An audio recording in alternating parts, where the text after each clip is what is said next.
Nous sommes là ce soir pour vous présenter votre émission Serviteur Répondez-moi, une émission qui vous arrivera désormais chaque mardi à partir de 16h20 pour la diffusion et chaque dimanche à partir de 11h45 pour la rediffusion. Le mot chrétien est-il réellement notre appellation ?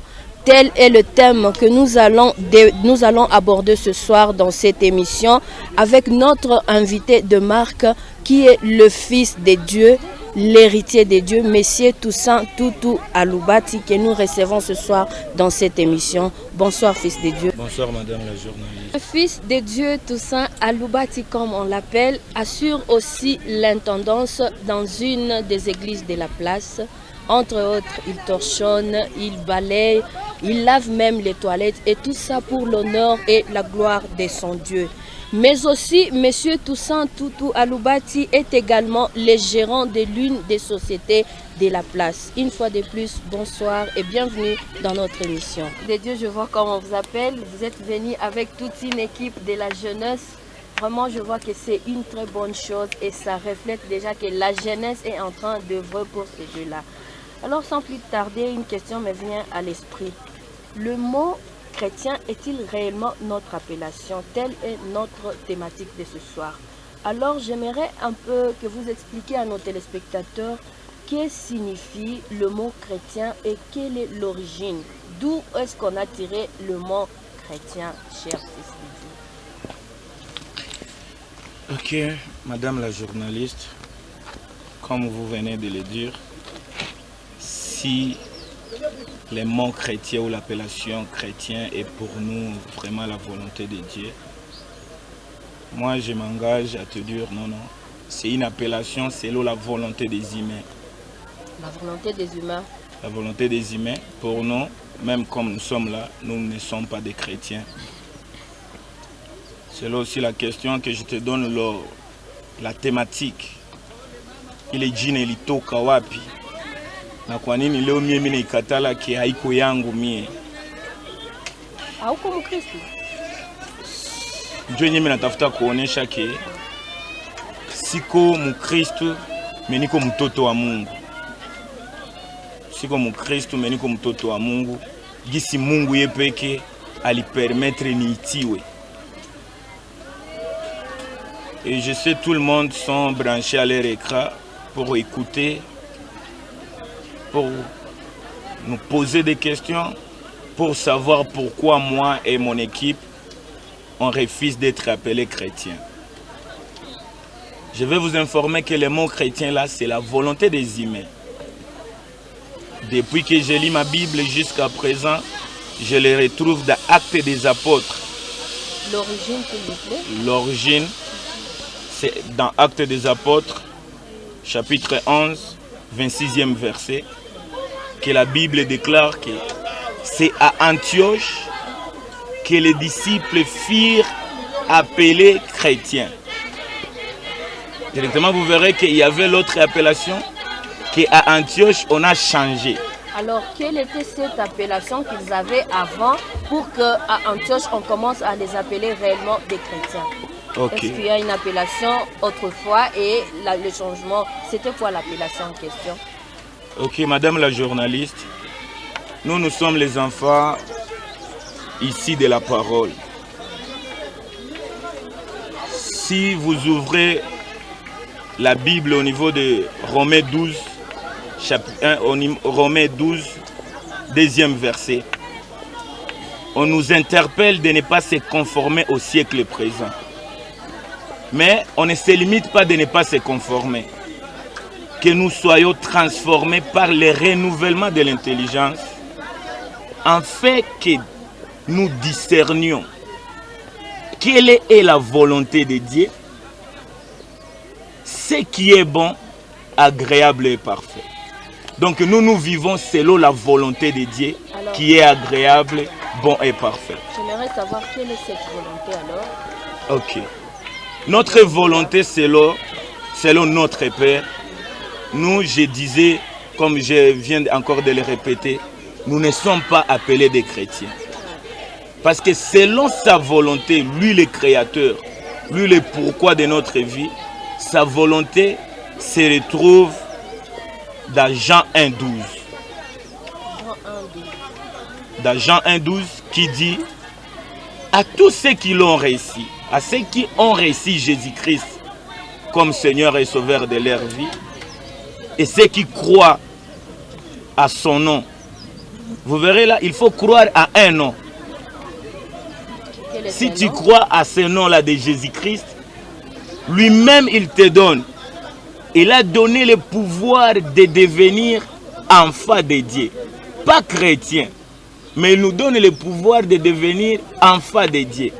Nulle part il m'a dit, tu deviens chrétien. Le Fils de Dieu, Toussaint Aloubati, j'aimerais un peu savoir quelle est l'origine du mot chrétien. Parce que nos téléspectateurs doivent d'abord comprendre c'est quoi le mot chrétien pour un peu cheminer avec notre sujet.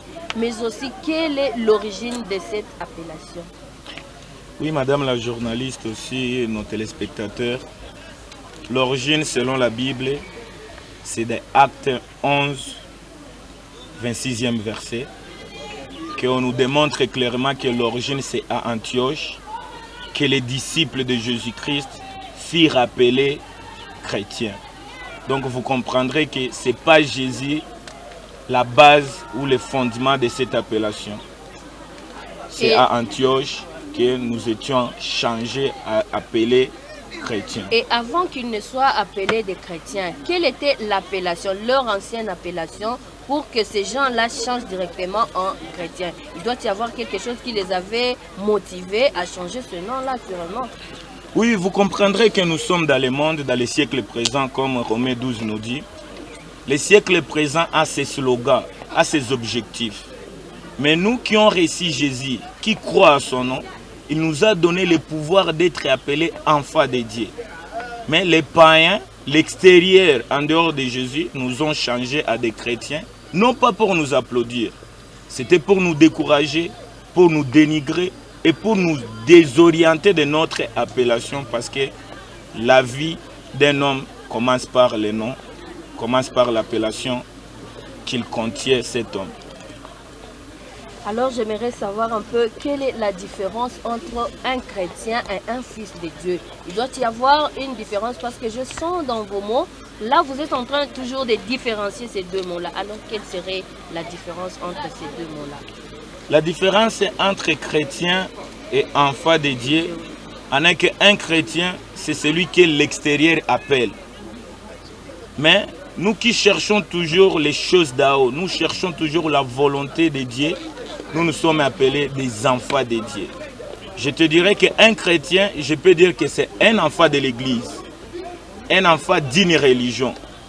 Mais un enfant de Dieu, c'est celui que moi et tous ceux que nous sommes et téléspectateurs, ils veulent et il en aura toujours cette soif d'être enfant de Dieu que d'être appelé un enfant de l'église. Alors, à part ces avantages-là que vous venez de citer, quel est l'autre avantage? J'aimerais un peu que vous les énumériez, ça serait une bonne chose et nos téléspectateurs en bénéficient. L'avantage, c'est que moi je dis, l'unique et le plus fort, le plus important, c'est d'être héritier de Dieu et co-héritier avec Christ, que je peux alors expliquer. Imaginez, madame la journaliste, chez le téléspectateur, quand je deviens héritier wa mtu mwenye iko na vyote mbingu na dunia ni yake na vyote vilivyomo ni vyake na abiko vyake pour que abiweke comme le père de ce monde. Il nous donne tout. Il a aimé le Fils et il a remis toutes choses entre ses mains. Vous verrez, avec Christ, je ne vis pas d'abord des conditions, je suis libre. Avec Christ, je ne cherche pas, je demande. Et avec Christ, je ne demande pas les bois, la farine. Je demande le pain que lui-même a déjà cuisiné. Donc j'ai l'avantage de manger le pain que de préparer le pain.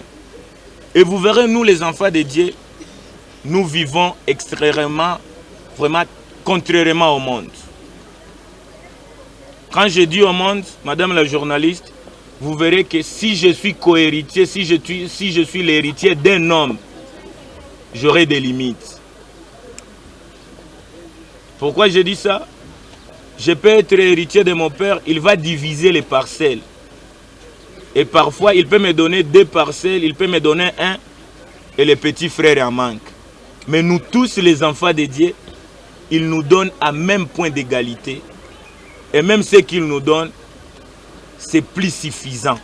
Alors, à part cela, il n'y a pas vraiment un autre avantage?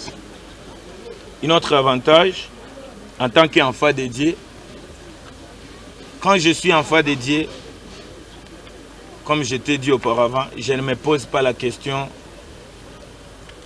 pour ce que je vis au monde. Et je te le dirai aussi, quand je suis enfant de Dieu, il renouvelle toujours ce qu'il m'a toujours donné. Est-ce qu'un enfant de Dieu, j'aimerais un peu savoir une chose là-bas, est-ce qu'un enfant de Dieu passe par des... Bon, je veux vous prendre par vos mots, ce que vous venez de dire là-bas. Vous dites que même si un enfant de Dieu souffrait, il souffre avec Christ. Alors, je me rappelle pour une des histoires dans la Bible, celui de Job. Je crois qu'après une grande souffrance, à la fin, quelque part, il avait même maudit, je crois, les jours qu'il était né. Tout cela, c'est à cause de la souffrance atroce qu'il subissait. Alors, est-ce que ça peut arriver vraiment? Parce que vous avez dit qu'un enfant de Dieu, il vit de gloire en gloire. Comment est-ce que... Je suppose que Job aussi était un enfant de Dieu. Comment est-ce qu'il est arrivé même à maudire les jours de sa naissance? Parce qu'il a vraiment souffert. Or, vous dites que quand on souffre, nous, enfants de Dieu, on souffre avec Christ. Je pense que toute sa souffrance-là, il ne devrait pas sentir vraiment la lourdeur de cette souffrance. Expliquez-moi un peu si un enfant de Dieu peut arriver même à maudire ou à nier son Dieu à cause de la souffrance. Madame la journaliste, j'étais bien dit dans Jean 1,12. Heureusement, c'est vous qui m'amenez le sujet de Job. Comme vous maîtrisez bien la vie de Job, j'aimerais encore vous demander, as-tu déjà vu là où Job a reçu Christ comme Seigneur et Sauveur personnel de sa vie? Donc là, vous me renvoyez à dire que Job n'était pas un enfant de Dieu, mais il était chrétien. Si heureusement, c'est à vous de le dire. Comment ça? Moi, je dis, même si je souffre avec Christ, pas avec Job. Et Job n'a pas souffert. Il a souffert parce qu'il a perdu tout, il a souffert il a senti la douleur jusqu'au niveau de son corps. Oui. Alors, comment expliquez-vous? Vous me dites que Job n'est pas un enfant de Dieu pendant que la Bible est en train de le vanter comme quelqu'un... Comme serviteur, comme ami. Pas ami, mais la Bible, il y a un mot là approprié que Job, on est en train de dire qu'il était vraiment un homme intègre. Comment est-ce qu'un homme intègre n'est pas fils de Dieu, mais il est chrétien? Madame la journaliste, chers téléspectateurs, quand on dit souffrance, on ne peut pas supprimer le mot souffrance. Vous savez, qu'est-ce que même la société nous enseigne par souffrance? Et je dis bien, même si je souffre avec lui. Vous comprendrez, Job a souffert. Job a souffert. Job n'a pas maudit Dieu. Il a maudit le jour de sa naissance. Il n'a pas maudit Dieu. Il n'a pas maudit Dieu, mais le jour de la naissance, qui a mis ce jour-là? C'est Dieu qui a permis qu'il soit né ce jour-là, parce que c'est lui le maître des temps et des circonstances. Si Job était là, je pouvais lui répondre par Nicodème. Nicodème était intègre aussi, comme la Bible nous dit. Mais quand il s'était croisé avec Jésus, Jésus a dit, Inaomba uzaliwe upia. C'est pourquoi Job aussi a maudit le jour de sa naissance, parce qu'il fallait qu'il puisse renaître avec Christ. Parce que moi, si je dis nous souffrons avec Christ, c'est parce que lui-même a souffert avant moi. J'ai vu l'avantage d'être enfant de Christ. Je suis avantagé que Christ soit mon Père. Là, je ne te dis pas mon Père biologique. Je te dis mon Père. Il y a le temps où je suis né dans la famille à Loubat. Et il y a un temps où actuellement je suis né par Jésus-Christ. Je suis né dans Christ.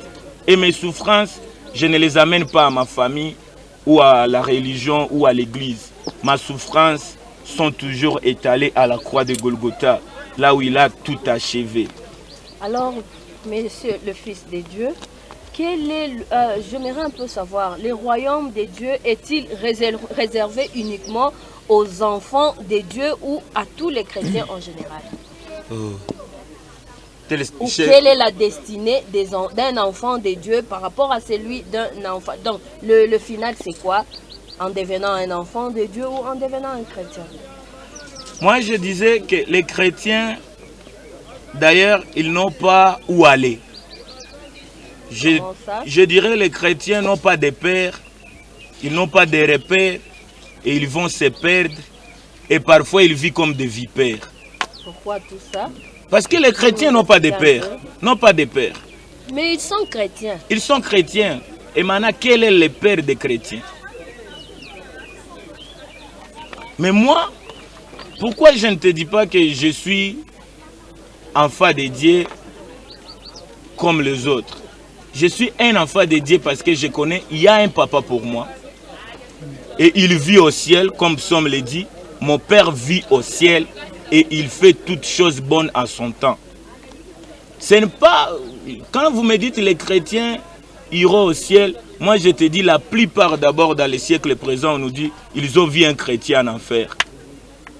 Même en enfer, vous trouverez des chrétiens. Un chrétien en enfer. Mais jamais vous verrez là où on te dira un enfant de Dieu en enfer. Parce qu'un enfant qui n'a pas de père, il ira partout où on lui montre les chemins.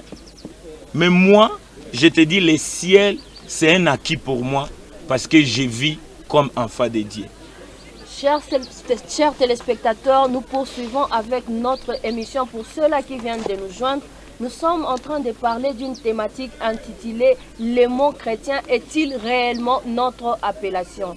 Et notre invité, le fils de Dieu Tutu Alubati, lui n'est pas d'accord de cette appellation chrétien, mais plutôt il veut que nous soyons tous des fils de Dieu.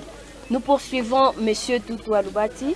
J'aimerais un peu savoir, pour clore cette émission, cette thématique, qu'est-ce que vous pouvez conseiller à nos chers téléspectateurs qui sont en train de nous suivre, ou quel est le conseil ou le mot que vous pouvez placer comme un conseil pour édifier nos téléspectateurs par rapport à la thématique que nous venons de traiter aujourd'hui?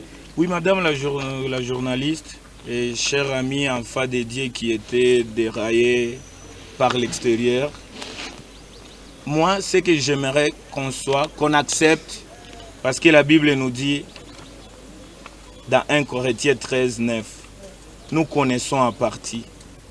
Et la même Bible nous dit, ne pas se conformer à ce siècle présent, comme Romains 12 le dit, qu'on soit renouvelé, qu'on soit transformé par le renouvellement de l'intelligence.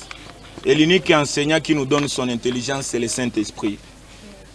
Ce que moi j'apporte à notre société, à nos amis, les enfants de Dieu, je n'aimerais pas demeurer être appelé chrétien, mais je nous supplie, nous tous, de désirer d'être enfant de Dieu. C'est sûr, tu peux être pasteur en état chrétien, tu peux travailler à l'église, tu peux être dans une religion, mais tu es un chrétien. Là, j'aimerais que nous soyons comme des Nicodèmes, qu'on accepte de commencer comme enfant de Dieu et d'agrandir comme disciple de Dieu, en fait de passer à l'étape de l'enfance pour être fils. Parce que Christ nous a dit, on doit être transformé du jour au jour. Même lui-même, notre modèle parfait, il croissait. Il passait des niveaux. Mais nous autres, autrefois, quand on nous disait des chrétiens, c'est comme si nous étions au paroxysme absolu. Tulikuwa tumefika. Alors avec Mungu iromba tumutafute kila siku. Tumulombe kila siku. Même quand nous prions, il nous a dit, notre Père qui es aux cieux, donne-nous aujourd'hui notre pain quotidien. Mais si tu es Christ, si tu es chrétien, tu n'as pas un Père, tu vas demander à qui? Moi je trouve que les chrétiens sont là pour donner, alors qu'ils n'ont rien à donner. Mais en tant qu'enfants de Dieu, nous sommes là pour demander parce qu'il y a quelqu'un qui détient tout. C'est pourquoi, si tu as loupé le temps de connaître que tu es enfant de Dieu, ce n'est pas encore tard. Accepter de naître encore comme enfant de Dieu, suivre les enseignements, suivre Jésus comme disciple et refuser de te transformer de disciples à chrétiens. Parce qu'après d'être disciple, il y a l'autre appellation qui est réservée. Et après l'appellation, il y a aussi le troisième niveau que par Jésus-Christ nous a été donné au ciel. Merci d'avoir été avec le Fils de Dieu, Monsieur Tutu Alubati, avec qui nous avons développé un thème qui s'intitule « Le chrétien est-il réellement l'appellation qui nous convient ?» Merci de nous avoir suivis. Mais avant de clôturer, je vois que le Fils de Dieu était venu avec une grande équipe qui va devoir se présenter. Et nous allons commencer avec les frères qui sont ici à nos côtés. Moi, c'est le frère Étienne. Je suis Fils de Dieu. Je vois plusieurs jeunes qui me voient comment ces jeunes s'intéressent-ils aux choses de Dieu. J'aimerais placer un mot comme la parole de Dieu nous dit dans Psaume 119, le 9e verset. La parole dit « Comment un jeune homme rentrera-t-il son sentier ?» Elle me dit ça, c'est déjà selon la parole. Moi, c'est la sœur Sarah. Je suis fille de Dieu. Je sers Dieu dans l'intercession dans l'église Restoration Church. Comme les 10 Genèse 18, 16, on sert Dieu dans l'intercession comme Abraham l'a fait. Notre père des fois, Abraham l'a fait. Et pour Sodome, pour Lot, son neveu pour Sodome, alors nous aussi nous intercédons pour l'église et les pays. Merci. Je suis la fille de Dieu. Je prie au ministère du combat spirituel. Le verset que je peux laisser à la jeunesse d'aujourd'hui, c'est Jérémie 33, 3. Que l'Éternel vous bénisse. Oh, merci. Je suis, par une simple présentation, je suis le frère Jean-Luc Mapendo, JCC Goma au sein du ministère chrétien du combat spirituel. Le mot que je peux placer à la jeunesse d'aujourd'hui est dans 1 Jean 4, 8, qui nous dit « Celui qui n'aime pas Dieu n'est pas... » Donc celui qui n'aime pas Dieu, alors que Dieu est amour. Donc un chrétien, c'est quelqu'un qui n'aime pas Dieu, mais un fils de Dieu, c'est quelqu'un qui aime Dieu. Merci. Devant vous, c'est le frère Matondo Kwanzambi Noé. Je suis l'un de la JCC Goma. Je sers mon Dieu aux médias. Au fait, la Bible déclare que le pas d'un homme juste sont conduits par Dieu. Et cet homme juste en question, c'est un enfant de Dieu. Ce n'est pas un chrétien. Pour vous dire que Jésus-Christ revient bientôt et n'aura accès à son royaume que les enfants de Dieu, les fils et les filles de Dieu. Que Dieu vous bénisse. Oui, chers téléspectateurs, je vois que le Fils de Dieu Alubati était accompagné avec une grande équipe de la jeunesse, des jeunes vaillants de la génération des Gédéons. Nous poursuivons avec la présentation. Le frère suivant va devoir se présenter. Oui, moi c'est le frère Chabani Yannick. Je sers mon Dieu au sein du ministère chrétien de combat spirituel. Et dans quel département? Je suis intendant. Oui, et j'aimerais laisser cette parole au peuple de Dieu, de faire de l'Éternel tes délices et te donnera ce que ton cœur désire. Puis c'est les mots que je peux adresser au peuple de Dieu, de se confier toujours à l'Éternel et de ne pas perdre confiance, disons. C'est un peu ça. Devant vous, c'est le frère Jonathan. Je sers Dieu au ministère des combats spirituels. Je suis enfant de Dieu. Nous sommes aussi appelés à croître. Mais ce que nous devons savoir est que Dieu, c'est notre Père. Que l'Éternel vous bénisse. Moi, c'est le prophète Gédéon Robert Bolonga. Et je n'ai pas 2 ou 3 choses à parler, mais j'aimerais seulement parler au peuple de Goma que nous sommes dans les temps où le peuple de Goma a besoin de la voix prophétique. La voix prophétique n'est pas seulement cachée dans la précision des messages, mais plus cachée dans la parole de Dieu. Dieu a besoin des prophètes du ministère qui vont prêcher l'évangile de la parole pour l'avancement de l'œuvre de Dieu. Merci à vous, cette grande équipe de la jeunesse, et que Dieu vous bénisse. Avant de chuter avec cette émission, est-ce que, Fils de Dieu, vous pouvez placer un mot pour terminer cette émission? Le mot de la fin pour notre émission, je dirais à la jeunesse qu'il est temps de débuter avec Dieu pour prendre notre relève, parce que nous sommes la continuité de l'œuvre de Dieu. Et Dieu a besoin de la jeunesse, il nous a choisis, non pas pour faire ce que les autres ont fait, mais pour faire plus mieux qu'auparavant. Et je salue les peuples dédiés, je salue mes parents spirituels, mes aînés spirituels, ma famille et surtout mes collaborateurs. Et je suis toujours disponible pour tirer aussi de votre sagesse, de votre renouvellement de l'intelligence, afin qu'au finish, nous soyons tous complets pour la gloire de notre Père. Mon numéro de téléphone, c'est le 09 90 72 29 79. Pour ceux qui veulent nous aider avec la connaissance, pour ceux qui veulent aussi épuiser de la petite partie que nous détenons pour la jeunesse, je dis et je vous remercie. Vous pouvez un peu répéter le numéro de téléphone? Le numéro de téléphone, pour ceux qui veulent nous ajouter un plus, pour ceux qui veulent épuiser aussi de notre petite connaissance que nous avons pour Christ, c'est le 09 90 72 29 79. Et si tu n'as pas des unités, c'est mieux d'appeler Jérémie 33.3. Ça te répondra mieux que le 09. Je rappelle aux téléspectateurs que dans l'émission Serviteurs, répondez-moi, nous recevons tous les serviteurs et servantes de Dieu des tendances confondues. Et nous disons merci et nous exprimons notre gratitude vis-à-vis du Fils de Dieu qui a accepté notre invitation. La présentation était de Nathalie Chombo et la technique était assurée par les deux grands professionnels, M. Omari et M. Moli. Merci à vous tous et très prochainement pour un nouveau numéro. Au revoir et bonne suite sur Hope Channel TV. Au revoir.